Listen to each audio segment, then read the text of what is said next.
তো welcome to the চ্যানেলে সকলকে স্বাগতম। তো আজকে এই ভিডিওতে WBSSC গ্রুপ সি 2026 যে পরীক্ষাটা আপনারা দিয়েছেন সেটার একটা এক্সপেক্টেড কাট আপ, ঠিক আছে, সম্পূর্ণ কিসের ভিত্তিতে হবে সেটা নিয়ে আলোচনা করব। ঠিক আছে, আমরা জানি মোট শূন্যপদ কত 2989, ঠিক আছে। এখানটা মহিলাদের ইম্পর্টেন্ট, সেটা হচ্ছে মহিলাদের জন্য সুরক্ষিত রয়েছে কিন্তু 483টি শূন্যপদ, ঠিক আছে, রয়েছে মহিলাদের জন্য। দেখো মহিলাদের কাট আপ কম কেন হবে, ঠিক আছে। সাধারণত মহিলাদের শূন্যপদ কী হচ্ছে, পাশাপাশি নিজেদের সুরক্ষিত 483টি আসনের প্রতিযোগিতা কিন্তু করবেন, ঠিক আছে। এই দ্বৈত সুযোগের কারণে ছেলেদের তুলনায় মেয়েদের কাট অফ কিন্তু নিশ্চিতভাবে কম যাবে, ঠিক আছে। দেখো গুজব বনাম বাস্তব, ঠিক আছে। এক্সপিরিয়েন্স মার্ক নিয়ে অযথা আতঙ্ক, ঠিক আছে, সকলে যেটা করছে। কাট অফ 60+ যাবে কারণ অনেকেই এক্সপিরিয়েন্স 5 নম্বর পাবে কিন্তু, ঠিক আছে। তো এটা বোঝার বিষয়, 60+ যেতে পারে। সর্বোচ্চ 400 জন এক্সপিরিয়েন্স নাম্বার পেতে পারে, বাস্তবে 200 জনের কাছাকাছি হতে পারে এটা। আর বাকি 2000 যে 500 আসন রয়েছে সম্পূর্ণ কিন্তু ফ্রেশারদের জন্য উন্মুক্ত থাকবে এটা। দেখো ঘাবড়ানোর কিছু নেই, ঠিক আছে। বিগত দিনের অভিজ্ঞতায় বলছে কি 60 পাওয়া প্রার্থীর সংখ্যা কিন্তু নগণ্য, ঠিক আছে। 90%-এর বেশি শূন্যপদ সম্পূর্ণ নতুন প্রার্থীরাই চাকরি পাবে কিন্তু, এটা কিন্তু আমাদের বুঝতে হবে। দেখো প্রথম পর্যায়ে যদি দেখি সেটা হচ্ছে 75 নম্বরের প্রাথমিক মেরিট লিস্ট, ঠিক আছে। লিখিত পরীক্ষা 60 নম্বর, ঠিক আছে। অ্যাকাডেমিক 10, ঠিক আছে।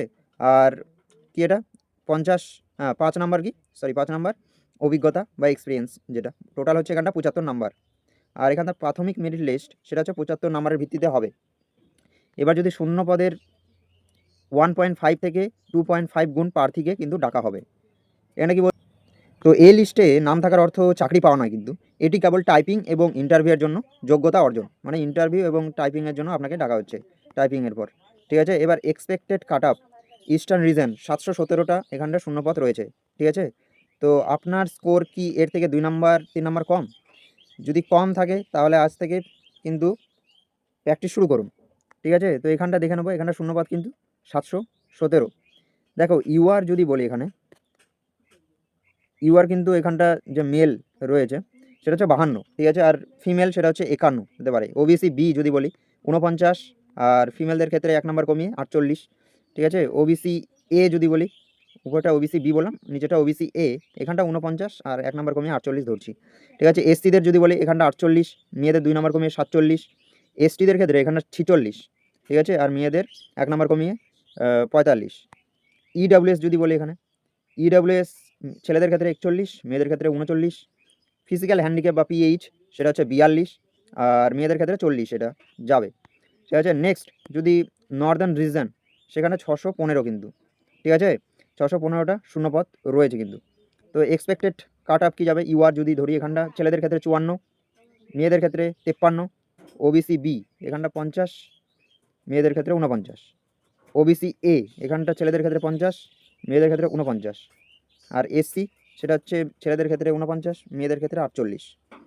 এসটি যদি বলে এখানটা 47 ছেলেদের ক্ষেত্রে, মেয়েদের ক্ষেত্রে 46, 1 কমিয়ে। ইডাব্লিউএস যদি দেখি এখানে ইডাব্লিউএস কত 45, আর মেয়েদের ক্ষেত্রে 44, ঠিক আছে। এবার পিএইচ, ঠিক আছে, পিএইচ ফিজিক্যাল হ্যান্ডিক্যাপ এখানে 44, আর মেয়েদের ক্ষেত্রে 42, ঠিক আছে। 40-এর ঘরে থাকতে চলেছে। এবার নেক্সট দেখে নেবো expected cut up south eastern reason, এখানটা 443টা শূন্যপদ রয়েছে, ঠিক আছে। এখানটা ইউআর ছেলেদের ক্ষেত্রে 54, মেয়েদের ক্ষেত্রে 53। ওবিসি বি 53 ছেলেদের ক্ষেত্রে, 52 হচ্ছে মেয়েদের ক্ষেত্রে। ওবিসি এ এখানটা 52 হচ্ছে ছেলেদের ক্ষেত্রে, মেয়েদের ক্ষেত্রেও কিন্তু এখানটা সমান থাকছে 52।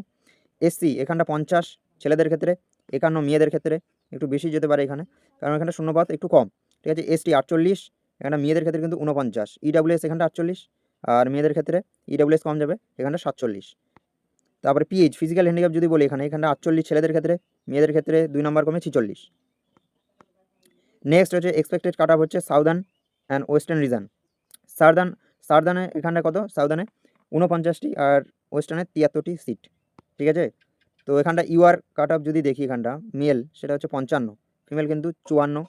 ওবিসি বি যদি দেখি এখানটা 54, ফিমেল 53। ওবিসি এ 54, আর ওবিসি এ মেয়েদের ক্ষেত্রে সেটা হচ্ছে 53। এসটি হচ্ছে 53 এখানে ছেলেদের ক্ষেত্রে, মেয়েদের ক্ষেত্রে হচ্ছে 52। এসটি 52 ছেলেদের ক্ষেত্রে, মেয়েদের ক্ষেত্রে 51। ইডাব্লিউএস 48, আর ফিমেল যদি দেখি এখানটা 47, 1 কমিয়ে। পিএইচ এখানে 47, আর ফিমেল সেটা হচ্ছে 49 কিন্তু যেতে পারে, ঠিক আছে, আমি বলছি না যে এটা যাবে, কিন্তু এক্সপেক্টেড এটা ধরে আমাদের একটা ধারণা। ঠিক আছে, ওয়েস্টার্ন রিজন যদি দেখি, এখানটা হচ্ছে মেল হচ্ছে 54 আর ফিমেল 53, ওবিসি বি এখানটা 51 আর ফিমেল যদি দেখি এখানটা 50, ওবিসি এ যদি এখানে হচ্ছে ছেলেদের ক্ষেত্রে 51, মেয়েদের ক্ষেত্রে 50, এসসি হচ্ছে ছেলেদের ক্ষেত্রে 50 আর মেয়েদের ক্ষেত্রে 49, এসটি হচ্ছে 50 আর ফিমেল মেয়েদের ক্ষেত্রে 49, ইডাব্লিউএস এখানটা 46 আর মেয়েদের ক্ষেত্রে এখানটা 45, পিএইচ যদি দেখি এখানটা ছেলেদের ক্ষেত্রে 45 আর মেয়েদের ক্ষেত্রে 44, কিন্তু এক কমিয়ে। তো এটি সম্পূর্ণ এক্সপেক্টেড কাট অফ বিগত বছরের ট্রেন্ড ওপর ভিত্তি করে তৈরি করা, কিন্তু এটা কোনো অফিসিয়াল ডেটা নয় কিন্তু, ঠিক আছে, এটা বুঝতে হবে। দেখো দ্বিতীয় ও চূড়ান্ত পর্যায়ে 100 নম্বরের ফাইনাল মেরিট লিস্ট যেটা, সেটাতে কি পার্সোনালিটি, ঠিক আছে, পার্সোনালিটির যে টেস্ট সেটা হচ্ছে 10 নাম্বার, 15 নাম্বার টাইপিং টেস্ট, প্রাথমিক মেরিট লিস্ট তৈরি হচ্ছে কত 75 নাম্বার, ঠিক আছে। তো এখানটা কি 100 নম্বরের চূড়ান্ত মেরিট লিস্ট তৈরি হবে। অ্যাপয়েন্টমেন্ট হচ্ছে 100 নম্বরের লিস্টে নাম এলেই আপনি কিন্তু ডকুমেন্ট ভেরিফিকেশনের, ঠিক আছে, এবং জয়েনিংয়ের জন্য সম্পূর্ণ প্রস্তুতি নিতে পারেন, ঠিক আছে। তো টাইপিং টেস্ট একটা চূড়ান্ত রুল বাস্তব, ভুল করলে কিন্তু ডাহা ফেল এখানে কিন্তু। দেখো সময় 10 মিনিট থাকবে, শব্দ সংখ্যা 200টা, ঠিক আছে, আর per minute word per minute আপনাকে 20টি ওয়ার্ড মিনিটে তোমাকে টাইপ করতে হবে, ঠিক আছে। তো এটি অনেক কোনো জোক নয়, ঠিক আছে। প্র্যাকটিস ছাড়া পরীক্ষা দিতে গেলে কিন্তু লিখিত পরীক্ষায় ভালো স্কোর থাকা সত্ত্বেও টাইপিং টেস্টে ফেল করবেন কিন্তু, অনেকে এখানে বাদ পড়ে যায় কিন্তু, এটাই আসল, ঠিক আছে। তো আজ থেকে কি ল্যাপটপ বা পিসি নেই, তাহলে কি একটা কিবোর্ড বা ওটিজি কেবল কিনে মোবাইলের সঙ্গে টাইপিং টেস্ট প্র্যাকটিস শুরু করতে পারেন। বিভিন্ন ওয়েবসাইট রয়েছে, মোবাইল থেকেই করতে পারো কিবোর্ড নিয়ে, ঠিক আছে, ওয়েবসাইট অ্যাপ রয়েছে, সেগুলোতে প্র্যাকটিস শুরু করো, কারণ তোমাদের এটা ভোটের পরেই তোমাদের রেজাল্ট আসবে। আর ধরা যায় যে যে কাট অফগুলো হলো তার চেয়ে কমই যেতে পারে, ঠিক আছে, বেশি হয়তো যাবে না, সেটা বেশি গেলে সেই ধার কাছেই থাকবে। তো এই গেল তোমাদের যে ভাবনা চিন্তা, অনেকেই বলছিল যে কাট অফ একটা নির্দিষ্ট মাত্রায় কত যেতে পারে সেটার উপর একটা ভিডিও। আর আশা করছি যে আমাদের গ্রুপ সি এবং ডি এর জন্য যেসব ইন্টারভিউ ক্লাস চলছে সেগুলো দেখছো তোমরা, প্লে লিস্টে গিয়ে দেখো, ইন্টারভিউ যে কোশ্চিন ইন্টারভিউয়াররা করে সেগুলো আলোচনা করা হয়েছে।